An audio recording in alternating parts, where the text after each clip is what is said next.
Salut à tous et bienvenue dans cette nouvelle vidéo. Dans cette vidéo, on va parler d'investissement et on va parler des distinctions qui peuvent exister entre les investissements qu'on va dire actifs et les investissements qu'on va dire passifs. Souvent, il y a une confusion un petit peu qui se fait de la part des débutants qui veulent commencer en tout cas leur séjour, leur aventure dans le secteur de l'investissement. Et moi, je sais qu'au début, c'est une question que je me suis posée. Est-ce que c'était plus intéressant de partir sur des investissements actifs, d'autres plutôt passifs? Il y a des avantages et des inconvénients des deux côtés. Donc voilà, c'est ce qu'on va essayer d'évoquer ensemble dans cette vidéo, de débattre un peu peut-être sur certains points. Mais avant de commencer à rentrer dans le vif du sujet, on va déjà peut-être donner une définition de ce qu'est un investissement actif et de ce qu'est un investissement passif. Euh, je vais commencer, puis après tu me corrigeras Théo si tu as envie d'apporter peut-être des informations supplémentaires. Mais moi je dirais qu'un investissement actif, donc quand on parle d'actif, c'est on va être derrière, on va utiliser notre temps, notre énergie pour pouvoir éventuellement gérer les fonds et puis voilà, peut-être chercher des nouvelles alternatives. On va utiliser notre temps derrière pour pouvoir gérer nos fonds. Donc, par exemple, si je veux faire du stock picking pour investir sur certaines actions, bah, ça va être plutôt au départ, en tout cas, un investissement actif parce qu'il va falloir que j'utilise mon temps, mon énergie pour pouvoir sélectionner les bonnes actions, les analyser. Il va falloir aussi que je suive ces actions-là. Et puis, si demain, il y a un mauvais compte de résultats qui arrive, bah derrière, il va falloir suivre un peu ce que fait cette entreprise-là. Donc, ça va me demander du temps et de l'énergie pour gérer ces fonds. À l'inverse, l'investissement passif, ça va être plutôt un investissement via des ETF pour le coup. ETF qui veut dire Exchange Traded Fund. Donc, c'est simplement aussi ce qu'on appelle des trackers. C'est un instrument financier qui va répliquer les performances de certains indices. Donc, par exemple, au lieu de faire du stock picking, de choisir certaines actions, d'analyser les entreprises, on va dire de toute façon, moi je ne suis pas capable de battre le marché, donc je ne vais pas m'amuser à faire du stock picking. Je vais investir dans des indices, par exemple l'équivalent d'un indice du S&P 500 ou le Nasdaq ou l'Eurostock ou peu importe. Et je ne vais pas forcément me prendre la tête dessus. Je sais que sur un horizon de temps suffisamment long, historiquement parlant, il y a eu des performances qui étaient intéressantes. Donc, je n'ai pas besoin de me prendre la tête dessus. Je vais répliquer les performances du marché. Je ne vais pas forcément battre le marché et ce n'est pas mon objectif. Mais voilà, l'idée, c'est de ne pas forcément me casser trop la tête et passer trop de temps à gérer mes investissements. Donc, on peut être amené à débattre ensemble sur ce qui est le plus intéressant entre les investissements actifs, les investissements passifs. Voilà, je ne sais pas ce que toi t'en penses, Théo, là-dessus, sur ce concept. Oui, après, je suis assez d'accord sur la définition. Après, on pourrait, voilà, il y a sûrement une meilleure manière, mais après, je suis quand même assez d'accord sur ce que tu as dit. Et, et après, au final, bon, c'est encore la réponse bateau, vous allez me dire, mais ça dépend au final de votre profil d'investisseur et le temps et l'envie que vous avez envie de mettre là-dedans au final. Parce que c'est pas du tout le même travail ce que tu dis pour faire du stock picking. Voilà, il faut vraiment s'intéresser. Par exemple, hein, c'est pour commencer là-dessus, si vous avez des grosses capitalisations, voilà, des entreprises assez connues, bon, ben, au final, vous allez payer un premium pour rentrer. Vous êtes à peu près sûr d'avoir les résultats, mais bon, le prix de l'action fait que vous avez déjà intégré le premium. Et si vous voulez chercher beaucoup plus de rendement de manière active, il va falloir se pencher sur l'entreprise, aller lire les bas de page, aller assister aux conférences, essayer de lire entre les lignes. Non seulement il va falloir lire les rapports, mais il va falloir savoir lire entre les lignes. Il va falloir identifier les forces, les faiblesses. Enfin, c'est très très compliqué pour m'être intéressé un petit peu, voilà, avoir lu un peu Benjamin Graham, voilà, être l'investisseur intelligent, Intelligent. voilà, dans ces livres des résumés, c'est vraiment dur et ça demande vraiment une compétence et un temps que je pense que la grande majorité des personnes ne sont pas prêts à fournir. Moi-même, pour ça, je me suis intéressé plus au final sur le domaine des crypto-monnaies parce que j'ai vite compris que être performant de manière active dans le domaine des actions et avoir un alpha et un bêta plus important que les investisseurs institutionnels, c'est quasiment voilà, c'est très compliqué, quasiment hors de portée pour la plupart des gens. Donc même pour le domaine, si on parle du domaine des actions, hein, je pense que la plupart des gens, au final, ce qui leur convient, et moi c'est ce que j'ai fait aussi sur une partie, c'est d'investir au final sur, comme tu l'as dit, un ETF, Exchange Trade Fund, un indice qui réplique la performance moyenne du marché. Donc c'est-à-dire, on va pas essayer de battre le marché en gérant de manière active, à faire de l'achat-revente, à essayer gérer son portefeuille en faisant des entrées, des sorties régulières pour essayer de maximiser ses gains, ses profits, acheter au plus bas, revendre au plus haut, voilà, tout ce qui est demande de la gestion plus active, et se contenter au final d'une performance moyenne, parce que, comme on l'a évoqué sur d'autres vidéos, sur les dernières 100, même un peu plus les données historiques qu'on a, on est aux alentours sur les actions américaines, mais je pense à peu près un ordre de grandeur à peu près, on serait aux alentours, voilà, 6, 7, 10% en moyenne sur des longues périodes d'années, donc on parle 10, 20, 30 ans, et on sait grosso modo historiquement que sur des périodes aussi longues, on dit pas bien sûr les 6 derniers mois, l'année dernière, mais bien voilà, on parle vraiment 10, 20, 30 ans, il y a une performance moyenne du marché de 6, 7, 10%, et donc d'investir sur un produit ou un véhicule financier qui permet d'avoir à peu près toutes les valeurs de ce marché-là, ben ça va nous permettre d'obtenir cette performance sur le long terme. Donc après, voilà, c'est aussi une attente raisonnable et voilà, et consciente qu'il faut avoir, de se dire, bon, ben au moins, je perds pas mon temps, je perds pas mon argent à essayer de faire quelque chose mieux que, voilà, que les investisseurs professionnels. Je me contente de profiter du marché, et au final, on se rend compte avec, il y a beaucoup d'études qui ont été faites là-dessus, des études de portefeuille, d'investisseurs privés, d'investisseurs professionnels. Au final, un investisseur privé qui adopte cette méthode d'investir sur des ETF et qui gardent leur position durant 20 ans, ils ont des résultats meilleurs que les investisseurs actifs, et même les investisseurs actifs professionnels, parce qu'il faut savoir que les investisseurs actifs qui arrivent à dégager, qui arrivent à faire mieux que la moyenne du marché sur des périodes-là, il n'y en a pas, ça court pas les rues, et il y en a beaucoup, voilà, qui arrivent sur un cycle à faire un gros coup d'éclat, qui leur donne une certaine notoriété, mais qui par la suite ont beaucoup de mal à répliquer cette réussite, parce que voilà, ils ont eu un coup de chance, ou ils étaient au bon moment, au bon endroit, mais après voilà, on se rend compte qu'ils n'ont pas une capacité forcément à répéter régulièrement ces coups d'éclat, et du coup voilà, c'est plus pour le côté action, encore une fois. Je pense que vraiment, pour la plupart des investisseurs, ce qui convient, c'est d'investir dans un ETF ou dans les grosses valeurs pour pas prendre de risques, parce que, ou alors l'autre alternative, c'est vraiment de se dire, j'ai vraiment envie d'apprendre, de rentrer là-dedans et d'y passer du temps. Mais par exemple, moi, j'aime bien suivre Rick Rules, qui est un gestionnaire, enfin un ancien gestionnaire de fonds de Sprott Investment. Donc c'est un fonds, je sais plus si américain ou canadien, mais qui est plus sur les métaux précieux, tout ce qui est commodities, mais voilà, dans l'énergie et les métaux précieux. Et lui, il recommande, bon, si vous voulez faire du small caps, donc des petites capitalisations boursières, ça peut être intéressant, et potentiellement, il y a plus de rentabilité à faire, mais il faut vraiment être prêt à passer 1 heure par mois sur chaque action de son portefeuille. Donc, c'est-à-dire, si vous avez 20 actions de small caps dans votre portefeuille, il faut être prêt à passer 20 heures par mois à éplucher pour chaque entreprise, voilà, au moins Mais 1 ça, heure. c'est à condition que tu saches comment le faire. Pour des débutants, alors Oui, lui, peut-être qu'il lui faut 1 heure à lui, tu vois.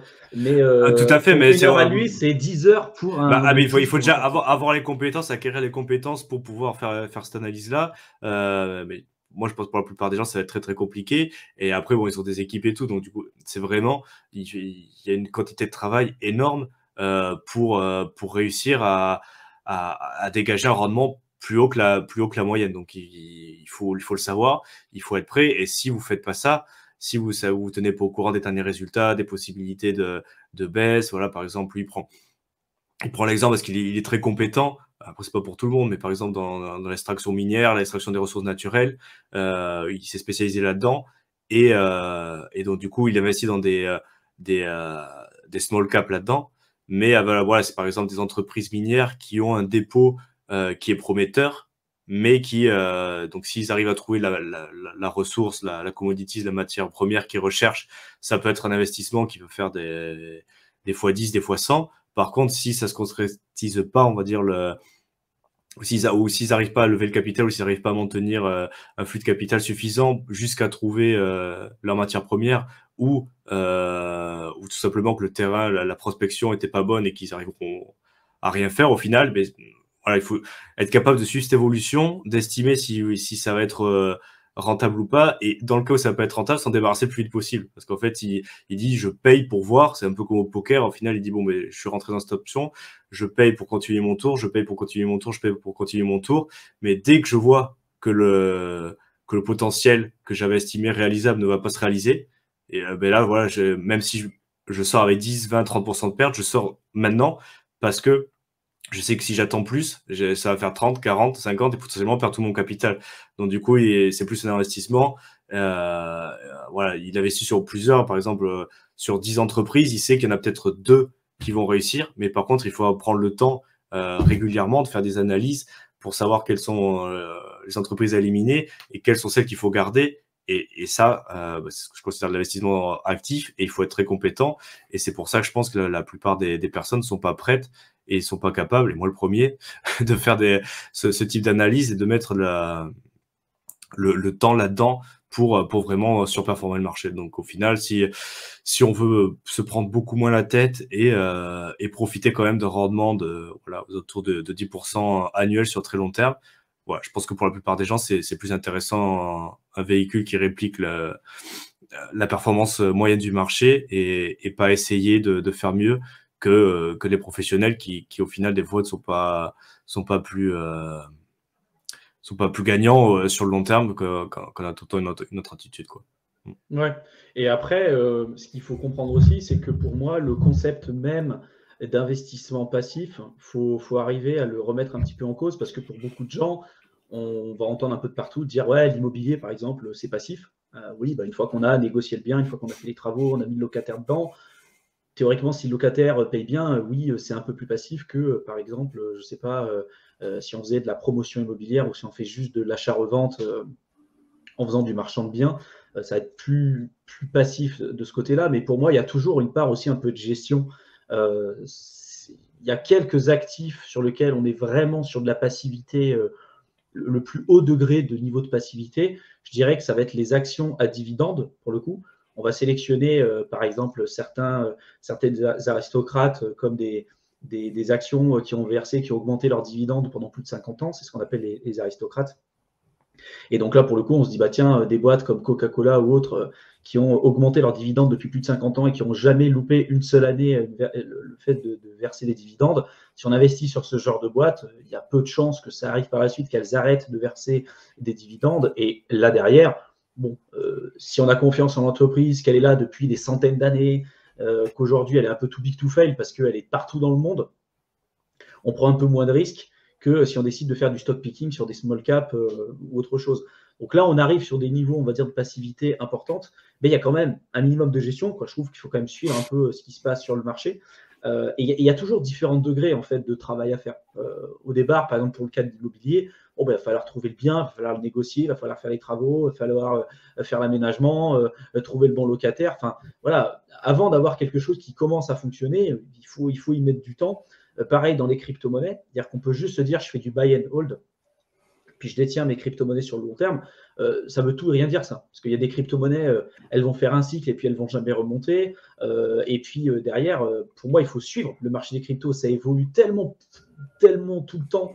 Et nous qui sommes dedans depuis presque 5 ans maintenant, enfin moi je sais qu'aujourd'hui je fais presque que ça, ça me passionne et je suis à fond dessus, j'arrive pas, c'est impossible de tout suivre. Je me dis pour quelqu'un qui achète 5, 6, 7, voire 10 projets des fois, et qui se dit c'est bon, j'achète et on verra dans 10 ans, j'y crois absolument pas parce que dans 10 ans, le marché des cryptos, il n'aura rien à voir avec celui qu'on a aujourd'hui. Il y aura peut-être sans doute quelques crypto-monnaies qui seront encore là demain, mais on en a aucune idée.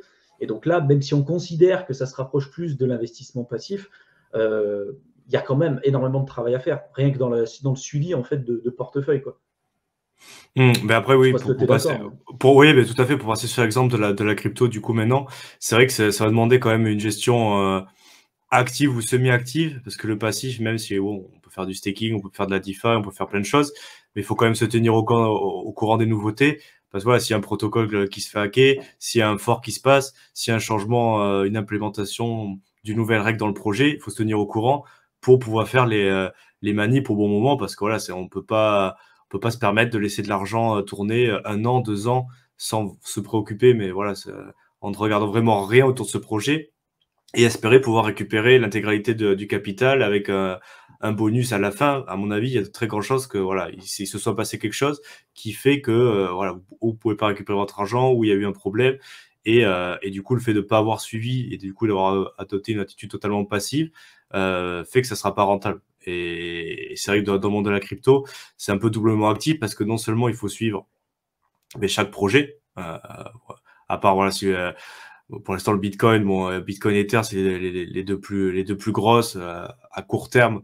On voit encore les projets exister, donc bon, les cours, ça c'est une autre chose, mais bon, le fait que le projet reste en existence à court et moyen terme, bon, à part un souci majeur, il y a quand même de grandes chances que ça existe.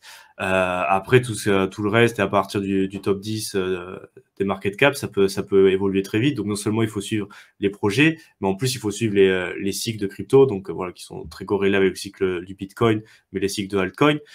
Donc c'est un peu il y a ces deux niveaux de suivi à faire, parce que c'est ces deux niveaux de suivi qui vont impacter vos résultats au final. Parce que c'est bien d'avoir un bon projet, mais si vous savez pas où vous en êtes dans le cycle, si vous n'avez pas rentrer, sortir pour prendre des positions, même si vous avez investi dans le meilleur projet sur le long terme, par rapport à quelqu'un qui a une approche un peu plus active et qui va savoir, même pas forcément de manière très compliquée, mais rentrer petit à petit, sortir petit à petit, accumuler du capital pour le prochain cycle. Au final, la performance elle va être complètement différente, et pour quelqu'un qui est totalement passif et qui fait juste du buy and hold, voilà, on peut se retrouver 4 ans après avec un bag qui vaut exactement la même chose et sans bonus en fonction du moment où vous êtes rentré. Si vous êtes rentré sur un plus haut du cycle précédent ou près de ce plus haut, et que vous attendez, que vous n'avez pas pris de position, que vous attendez, bon, que vous avez eu aussi la bonne idée de ne pas vendre au plus bas, et que vous attendez petit à petit, au final, vous pourrez travailler des bagues qui valent exactement la même somme, ou voire un petit peu moins 4 ans après. Et du coup, le fait d'avoir été passif et de juste avoir acheté et de pas s'être préoccupé, ou de pas avoir vendu, ou pas avoir réacheté, ou voilà, de pas avoir une attitude active, au final, ça vous a fait avoir un résultat qui est pire au final que quelqu'un qui a eu une approche un peu plus active. Et même des fois, on dit que le domaine des crypto-monnaies, ça permet de faire des gros rendements, mais si on n'adopte pas une attitude un peu plus active, par contre, ça peut vraiment avoir des performances qui sont moindres que les autres investissements, les autres classes d'actifs, où pour le coup, c'est possible d'adopter une démarche beaucoup plus passive, quoi. Donc, bon, Ouais, et puis après, je pense qu'il faut bien comprendre qu'il y a différents degrés de passivité. Il ne va pas y avoir le même besoin d'implication, encore une fois, pour investir dans l'immobilier que ce qu'on va faire si on veut faire du stock picking, ou si on veut investir dans le domaine des crypto-monnaies, ou encore pire, si on veut créer par exemple une entreprise. Moi, je sais que par exemple, au début, quand j'ai créé la première entreprise sur Internet, on vantait beaucoup sur Internet le côté revenu passif sur Internet, etc. Alors oui, aujourd'hui, c'est bien plus passif parce que ça s'est très largement développé, on a délégué beaucoup de choses, mais au début, il n'y a absolument rien de passif, quoi. Il faut cravacher comme un fou, il faut beaucoup travailler, avant d'avoir la capacité de pouvoir déléguer, d'avoir suffisamment de capital pour trouver des gens qui vont être capables de faire les choses mieux que nous, il y a beaucoup de travail à faire. Et donc, au début, quelque chose pour qu'il soit transformé en investissement passif, il va peut-être falloir passer par quelque chose d'actif, en tout cas au départ. Et ce que je voulais rajouter aussi, c'est que souvent on a l'impression que la fausse idée, la fausse impression que quand on fait de l'investissement actif, ou du moins quand on est actif dans nos investissements, on va avoir beaucoup plus de chances et on va avoir beaucoup plus tendance d'avoir des performances qui vont être plus importantes que si on fait moins de transactions, ou si on a plutôt une approche passive. Et c'est là où il va falloir faire attention, parce qu'on l'a dit tout à l'heure, ceux qui vont faire du stock picking, qui vont arriver à essayer de battre le marché, même dans les professionnels, il y en a très très peu. Il y a des grands noms qu'on vous a cités, hein, Charlie Munger, Warren Buffett, Ray Dalio, Peter Lynch, etc. Tout ça, c'est ou Bill Miller, par exemple aussi. Il y a plein de gens comme ça qu'on connaît, mais qui sont quand même des personnes très à part, et qui font vraiment partie d'une extrême minorité, qui ont réussi à surperformer le marché sur des périodes relativement longues. L'écrasante majorité des investisseurs particuliers, et même aussi des investisseurs institutionnels, ne surperforment pas le marché, malgré le fait qu'ils aient un moyen d'investissement qui est actif. Et donc souvent, on a la fausse idée de penser que plus on va faire des transactions, plus on va suivre, plus on va faire attention à tout ce qui se passe, meilleurs seront nos résultats. Et souvent, c'est l'inverse. C'est-à-dire que pourquoi aujourd'hui les ETF ont aussi bien performé depuis l'apparition des premiers ETF qui sont notamment les ETF Vanguard, si je ne me trompe pas, avec M. Bogle. Pourquoi ça s'est suffisamment développé? Parce que derrière, on se rend compte que derrière, ce qui pose le plus de soucis, en tout cas en termes de performance, c'est pas vraiment le véhicule d'investissement, mais c'est plutôt les biais cognitifs, émotionnels, et c'est l'être humain derrière en fait. Et c'est pour ça que l'écrasante majorité des traders aujourd'hui perdent de l'argent parce que faire des manipulations, alors déjà faire une manipulation, bah, vu qu'on est humain, on a plus de chances de faire des erreurs et vu qu'on n'est pas des machines. Si en plus cette action-là, on la répète plusieurs fois par jour et plusieurs fois par mois, plusieurs fois par année, on a l'impression qu'on contrôle, on contrôle le marché, qu'on contrôle ce qu'on fait. En fait, on contrôle absolument rien et on augmente nos marges d'erreur et on augmente les risques aussi qu'on prend. C'est pour ça qu'il faut faire attention à la fois du coup au degré de passivité qu'on souhaite avoir, du degré de travail qu'on souhaite avoir, de l'espérance de gain aussi qu'on est capable d'avoir avec une approche passive ou avec une approche active, et puis derrière, de voir le niveau de risque qu'on est capable de prendre et ce qu'on a envie véritablement de mettre en place. À titre personnel, je sais que moi, je me suis plutôt orienté sur des approches qui sont plus passives que actives. Mais pour le cas des crypto-monnaies sur lesquelles je suis à fond dedans et sur lesquelles j'ai commencé, en tout cas, mon expérience dans le domaine de l'investissement, il y a quand même une très, très, très forte propension à se renseigner, à apprendre, parce que ça change tout du jour au jour, quoi. Il y a énormément de choses. Tu as parlé de la DeFi. C'est impossible aujourd'hui de laisser ton argent sur de la finance décentralisée. À la limite, en bull run, pourquoi pas? Tu peux laisser te dire, vas-y, je fais des revenus passifs sur la finance décentralisée, mais demain, il y a un changement de protocole, il y a un hack, on va en bear market, tu as plutôt intérêt de faire attention là où est-ce que tu laisses ton argent, même au niveau de la DeFi, parce que là, c'est des endroits où tu peux perdre 99% de ton capital en quelques semaines, quoi. On l'a vu avec Luna.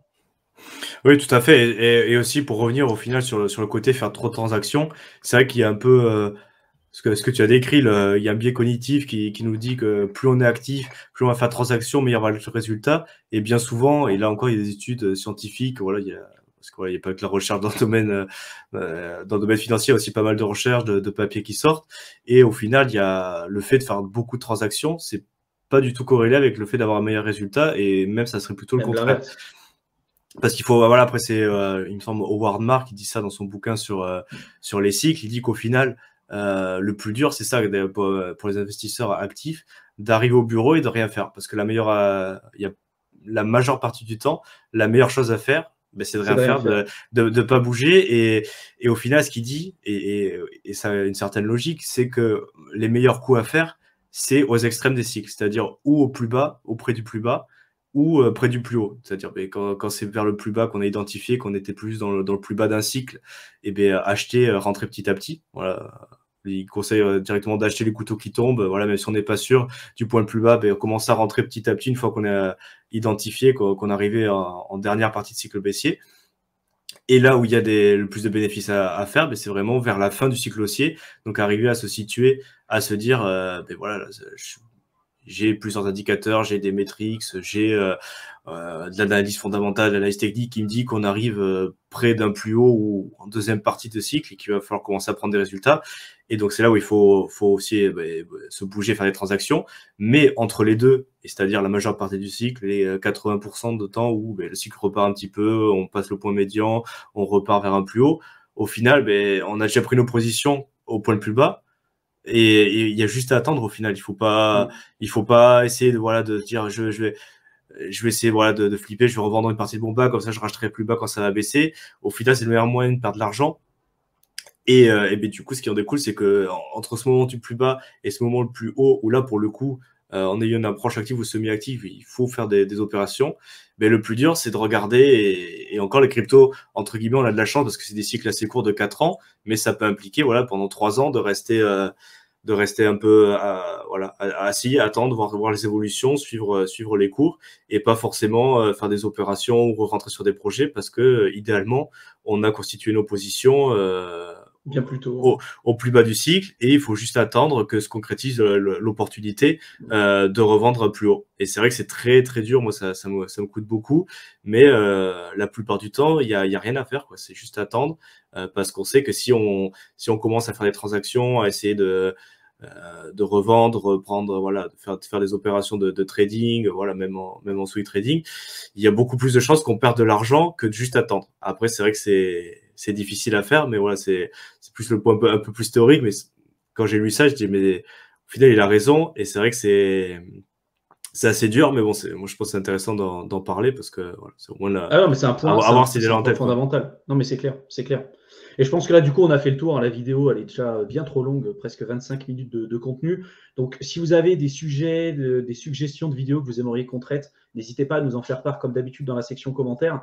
Je vous mets 2 liens importants. Le premier, c'est le lien vers la chaîne de Théo. Donc, pour tous ceux qui s'intéressent au domaine des crypto-monnaies, de l'investissement de manière générale, n'hésitez pas à vous abonner à sa chaîne. Il y a tout un tas de contenus et de vidéos qui sont publiés chaque semaine. Donc voilà, n'hésitez pas à vous abonner. Et je vous mets également le lien vers une formation offerte que j'ai préparée pour vous sur plusieurs jours, sur lequel je vous accompagne et je vous explique concrètement comment j'ai fait pour atteindre la liberté financière en moins de 4 ans et demi en partant de zéro. Donc si c'est des sujets qui vous intéressent, si vous avez envie d'en savoir plus, n'hésitez pas à cliquer sur le lien, mettre votre adresse mail et je vous enverrai toutes les informations directement dans votre boîte de réception.